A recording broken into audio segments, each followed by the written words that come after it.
এতক্ষণ যে গাড়িটা চালালেন, এই গাড়িটা ফ্রন্ট হুইল ড্রাইভ না রিয়ার হুইল ড্রাইভ জানা আছে? ফ্রন্ট হুইল ড্রাইভ কি করে বুঝলি?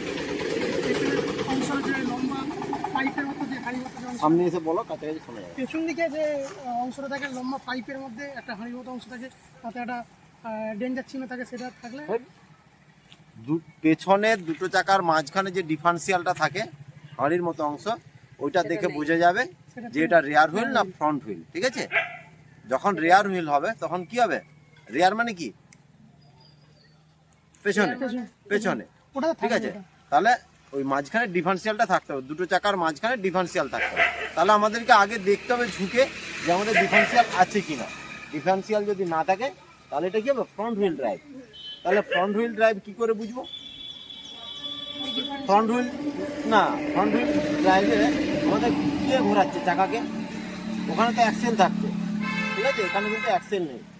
এখানে সামনের চাকা ঘোরাচ্ছে, তারপরে ওটা এনার্জিটা ট্রান্সফার পেছন চাকাটা টেনে নিয়ে আসছে। কিন্তু যখন আমরা ফ্রন্ট হুইল ড্রাইভ দিয়ে গাড়ি চালাচ্ছি তখন চাকাটাকে কে ঘোরাচ্ছে? সামনের চাকাগুলোকে।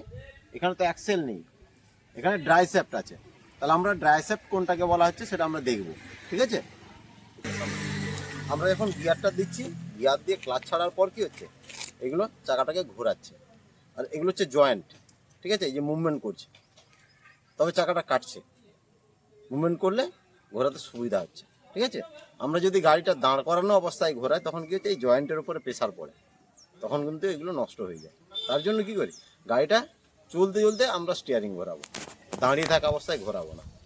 ঠিক আছে, এই যে মুভমেন্ট করছে, দুটো জয়েন্টই, দুটো ডাইসেপ্টে যে মুভমেন্ট করছে।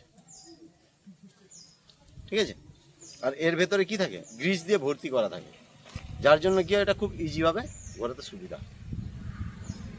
স্টিয়ারিং ঘোরালাম, চাকাটা কাটলো, কিন্তু ঘোরানোর কাজটা চাকাটাকে কি করছে? এই ডাইসেপ্টগুলো করছে। এই যে পেনিয়ান, সূক্ষ্ম সূক্ষ্ম পেনিয়ান, আর এখানে নাট টাইট করা থাকে, চাকাটাকে ঘোরাচ্ছে ডাইসেপ্ট। হ্যাঁ ডাইসেপ্ট। আর যখন ডিফারেন্সিয়াল থাকবে সেটা হচ্ছে রিয়ার হুইল ড্রাইভে অ্যাক্সেল ঘোরাবে, আর এগুলো হচ্ছে ডাইসেপ্ট ঘোরাবে। ঠিক আছে, ফ্রন্ট হুইল ড্রাইভ রিয়ার হুইলে অ্যাকসেপ্ট ঘোরা, কি বলে অ্যাক্সেল ঘোরাবে, অ্যাক্সেল ঘোরাবে, আর এটা ডাইসেপ্ট। ডাইসেপ্ট হচ্ছে ফ্রন্ট হুইল ড্রাইভ। ঠিক আছে, এগুলো নষ্ট হয়ে যাচ্ছে কি করে? আমরা বেশি এলোমেলো ঘুরিয়ে ঘুরিয়ে, দাঁড় করিয়ে ঘুরিয়ে দিয়েছে, দাঁড়িয়ে থাকা অবস্থায় গাড়িকে চাকা স্টিয়ারিং ঘোরানো যায়। ঠিক আছে, তাহলে আমরা দেখব ফ্রন্ট হুইল ড্রাইভ কিভাবে ব্যবহার করছি। এইভাবে গাড়ির দুদিকে সামনে দুটো জ্যাক দিয়ে সামনেটাকে তুলে নিতে হবে। ঠিক আছে, তুলে নেওয়ার পর আমরা স্টার্ট করে দেখব, স্টার্ট করে গিয়ার দিয়ে দেখবো যে গাড়িটা সামনের চাকা ঘুরছে না পেছন চাকা ঘুরছে। ঠিক আছে, এই যে চাকা উঠে গেছে, ঘুরছে। গাড়ির দুদিকে দুটো চাকা জ্যাক দিয়ে তোলা হয়েছে সামনের। এরপর আমরা গাড়ি স্টার্ট করছি। স্টার্ট করুন। গিয়ার নিউট্রাল করেছো? গিয়ার নিউট্রাল হয়নি, গিয়ার দেওয়া হয়ে গেল। দেখো ভালো করে, হ্যাঁ নেড়ে দেখো, নেড়ে দেখতে হয়। নাড়ো নাড়ো, আরো জোরে নাড়ো, এপাশ থেকে ওপাশ, এপাশ থেকে ওপাশ। হ্যাঁ ঠিক আছে, এরপর স্টার্ট দাও, ফুল ক্লাচ করে স্টার্ট দিচ্ছে। এরপরে গিয়ার দাও ফুল ক্লাচ করে, 1 নম্বর গিয়ার। হ্যাঁ, ব্রেকে পা রাখতে পারো, কোনো অসুবিধা নেই। ঠিক আছে, এর ছাড়বে না। এরপর আমরা দেখব ক্লাচটা ছাড়ার পর গাড়ির কোন চাকা ঘুরছে, সামনের চাকা না পেছন চাকা। ঠিক আছে, চলো আস্তে আস্তে ক্লাচ ছাড়ো, ধীরে ধীরে ছাড়ো, ছাড়ো, সামনে আসতে পারো, ছাড়ো, আস্তে আস্তে ছাড়ো। দেখো দুটো চাকা ঘুরছে একসাথে, এটার থেকে বোঝা যায় যেটা ফ্রন্ট হুইল ড্রাইভ। ঠিক আছে, আমরা ফুল ক্লাচ করে যখন গিয়ার দিয়েছি তখন দেখুন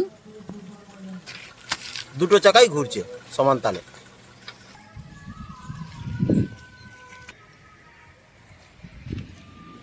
এবার নামতে পারো।